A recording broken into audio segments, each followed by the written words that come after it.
अगर मैं आपसे कहूं भगवान श्री कृष्ण जिन्होंने चुटकी बजाते ही कंस का वध कर दिया था, उन्होंने जानबूझकर अपनी सगी मां देवकी और पिता वसुदेव को 14 साल तक कंस की अंधेरी जेल में सड़ने दिया, तो क्या आप यकीन करोगे?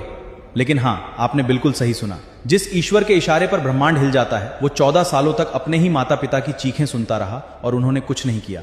आखिर क्यों? अगर ये सुनकर आपके रोंगटे खड़े हो रहे हैं तो असली कहानी तो इसके बाद शुरू होती है। जब मथुरा पर विजय पाने के बाद श्री कृष्ण आखिरकार जेल के दरवाजे खोलकर अपनी मां देवकी के पास पहुंचे, तो मां देवकी की आंखों में खुशी के आंसू तो थे, लेकिन दिल में एक गहरा दर्द और कसक थी। मां देवकी ने श्री कृष्ण का हाथ पकड़ा और बिलखते हुए बोली, तुम तो जगन्नाथ हो, अंतर्यामी हो, सर्वशक्तिमान हो, फिर भी तुमने अपनी मां को 14 सालों तक इस काल कोठरी में तड़पने के लिए क्यों छोड़ दिया? ये सब सुनकर श्री कृष्ण जवाब देते हैं कि हे माता, इस ब्रह्मांड में कोई भी, चाहे वो इंसान हो या स्वयं ईश्वर, कर्म के नियमों से ऊपर नहीं है।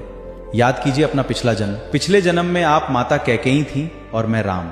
आपने मुझे 14 साल का वनवास दिया था। श्री कृष्ण ने उसके आगे बोला कि जब मैं राम बनकर 14 साल के लिए वनवास जा रहा था, तब मेरी मां कौशल्या ने रोते हुए मुझसे पूछा,